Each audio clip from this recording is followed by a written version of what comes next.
আজকে সোনার বাংলাদেশে আলোচনা হচ্ছে খাতমে নবুয়তের পক্ষে কাদিয়ানীদেরকে অমুসলিম ঘোষণা করতে হবে।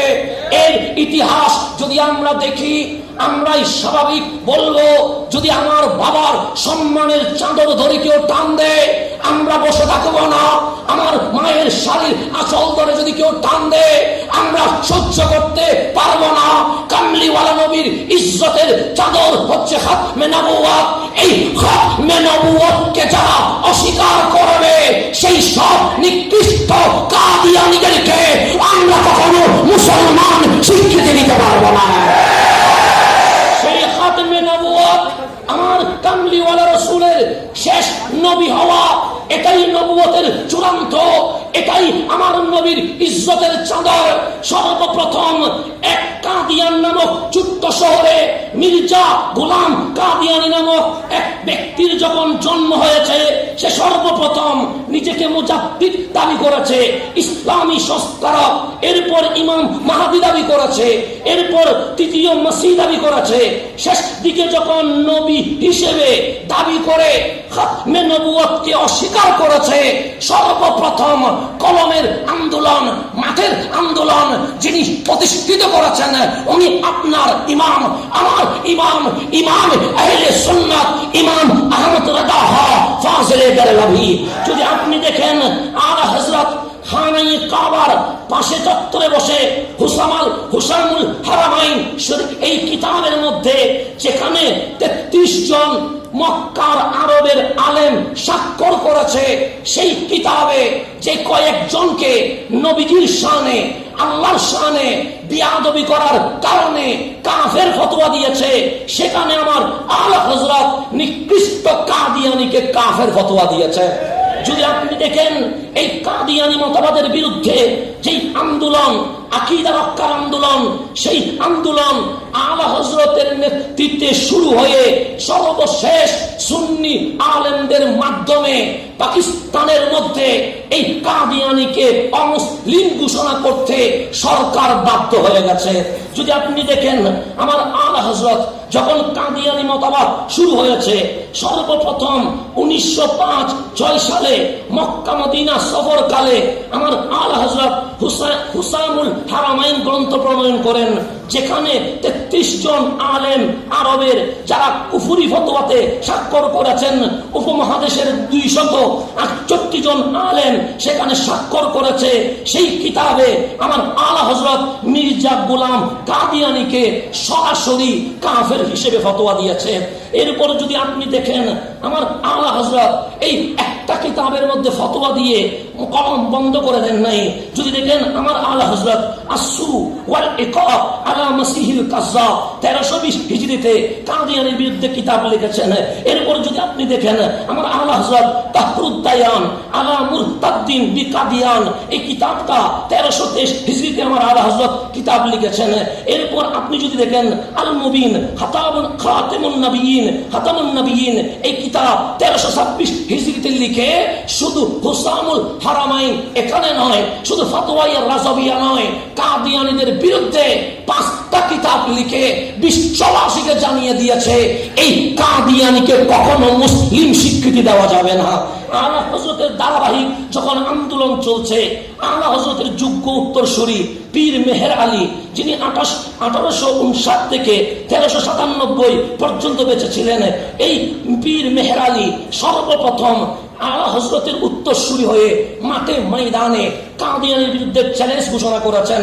1300 সালে কাদিয়ানীর অনুসারীরা যখন আরবি কিতাব লেখে আরববাসীকে মুক্ত করার প্রচেষ্টা করেছে, আলা হযরতের যোগ্য উত্তরসূরি মেহের আলী পীর উনি শামসুল হেদায়া কিতাব লিখে কাদিয়ানীদের বিরুদ্ধে আরব দেশে আলা হযরত পন্থী আলেম সর্বপ্রথম চ্যালেঞ্জ জুড়িয়ে দিয়েছে। এরপরে যখন পরবর্তীতে কাদিয়ানী সম্প্রদায় যখন দেখলেন আলা হযরত পন্থীদের সাথে পারা যাচ্ছে না, একদিকে ইমাম আহমদ রাজা কলম ধরেছে, আর একদিকে ইমাম আহমদ রাজার যোগ্য উত্তরসূরি মেহের আলী শাহ কলম ধরেছে, তখন কাদিয়ানীরা প্রকাশ্যে বিতর্কে চ্যালেঞ্জ দেয়। তখন পীর মেহের আলী শাহ চ্যালেঞ্জ স্বীকার করে 1900 সালের আগস্ট মাসে লাহোরের মধ্যে পীর মেহের আলী বলছে আলা হযরতের যোগ্য এক উত্তরসূরি আমি পীর মেহের আলী যথেষ্ট, সমস্ত কাদিয়ানীদের বিরুদ্ধে আমি মোনাজারা করতে প্রস্তুত আছি।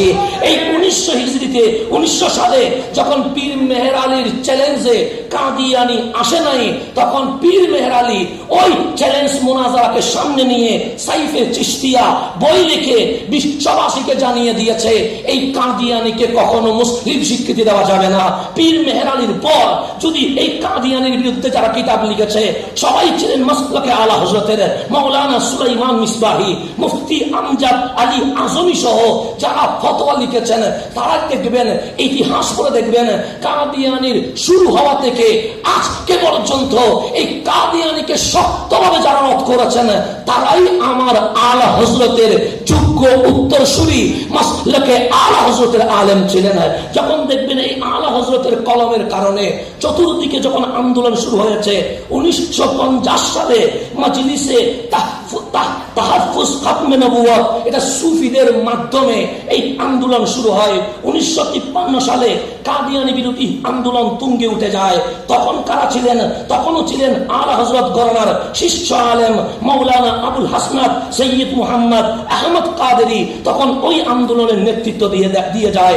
1953 সাল থেকে চলমান এই আন্দোলন চলতে আছে। কাদিয়ানীকে মুসলিম হিসেবে স্বীকৃতি দেওয়া যাবে না। সর্বশেষ 1974 সালে পাকিস্তানে কাদিয়ানী বিরোধী আন্দোলনের জোয়ার উঠে ওই সালেই যিনি যার নেতৃত্বে এই আন্দোলন গর্জে ওঠে উনিও আলা হযরতের রুহানি সন্তান শাহ আহমদ নুরানি, ওনার নেতৃত্বে যখন আন্দোলন গর্জে ওঠে 7ই সেপ্টেম্বর 1974 সাল পাকিস্তানের জাতীয় সংসদে সর্বসম্মতিক্রমে হযরতে শাহ আহমদ নুরানির নেতৃত্বে সর্বপ্রথম এই আন্দোলনের জোয়ারে পাকিস্তান সরকার কাদিয়ানীকে অমুসলিম ঘোষণা করতে বাধ্য হয়। শাহ আহমদ নুরানির সাথে যারা ছিলেন আল্লামা আব্দুস সাত্তার খান নিয়াজি, মাওলানা মুস্তাফা শাহ, হাজা কামরুদ্দিন সিয়ালবি, সৈয়দ ফয়জুল হাসান শাহ, সৈয়দ আহমদ কাসেমি, পীর আমিনুল হাসনাত সহ যারা সেই আন্দোলনে নেতৃত্ব দিয়েছেন সবাই মাসলকে আলা হযরতের ছিলেন। আজকে পর্যন্ত এই কাদিয়ানীর বিরুদ্ধে যারা এই এশিয়া মহাদেশে বা পাকিস্তান বাংলাদেশে যারা সর্বপ্রথম কাদিয়ানীর বিরুদ্ধে খাতমে নবুয়তের পক্ষে মাঠে নামিয়েছেন, যাদের নেতা যিনি ছিলেন, তাদের লিডার যিনি ছিলেন, তাদের নেতৃত্বে যিনি গর্জে উঠেছিলেন, উনি ছিলেন ইমাম আহমদ রাজা ফাদিলে বেরলভী। সেই জন্য আমরা গর্ব করে বলতে পারি এমন ইমাম পেয়েছি শুধু মুস্তাফের রাসূলের বিরুদ্ধে লেখা নাই, এমন ইমাম পেয়েছি শুধু বিজ্ঞানের পক্ষে লেখা নাই, এমন ইমাম পেয়েছি শুধু অর্থনীতির পক্ষে লেখা নাই, এমন ইমাম পেয়েছি শুধু সূর্যের কক্ষপথ লেখা নাই। যখনই আমার নবীর সম্মানে চাদরে আঘাত এসেছে আলা হযরতের কলম গর্জন দিয়ে উঠেছে। সেই জন্য কাদিয়ানীর বিরুদ্ধে যদি সফল কোন আন্দোলন হয়, সেই আন্দোলনের রূপকার যিনি উনি ইমাম আহমদ রাজা ফাদিলে বেরলভী। তাই আলা হযরতকে বাদ দিয়ে কাদিয়ানী বিরোধী আন্দোলনের কখনো রূপকার হতে পারে না। সেজন্য আমার ডাক্তার ইমদাদ স্যার বলেছেন আমাদের একটাই দোষ আছে। আমার ইমাম আহমদ রাজা বলছে আমাদের একটাই দোষ আছে। কেন? আমরা ব্রিটিশের দালাল হতে পারি নাই, আমরা হিন্দুর দালাল হতে পারি নাই, আমরা আমেরিকার দালাল হতে পারি নাই, আমরা চাইনা জাপানের দালাল হতে পারি নাই। আলা হযরত আমার দোষ কি? আমার ইমাম বলছে খৌফে না রাখ আয়ে রেদা তু হি আব্দে মুস্তাফা তেরে লিয়ে আমান হে, তেরে লিয়ে আমান হে। সেই জন্য আজকের এই মঞ্চে দাঁড়িয়ে আমরাও বলতে চাই খারেজি বিক্রি হয়েছে পশ্চিমাদের কাছে, শিয়া বিক্রি হয়েছে ইরানের কাছে, সুন্নি বিক্রি হয়েছে মদিনাওয়ালার কদমে।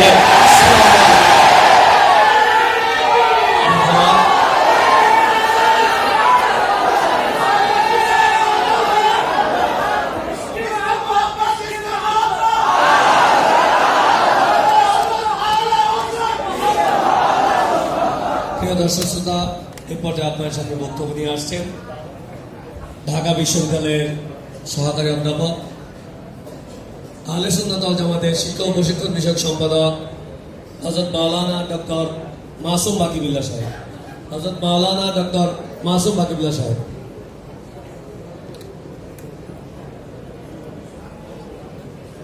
আসসালামু আলাইকুম ওয়া রাহমাতুল্লাহি ওয়া বারাকাতুহু। নাহমাদুহু ওয়া নুসাল্লি ওয়া নুসাল্লিমু আলা রাসূলিহিন নাবিয়্যিল হাবিবিল কারীম। আম্মা বা'দ।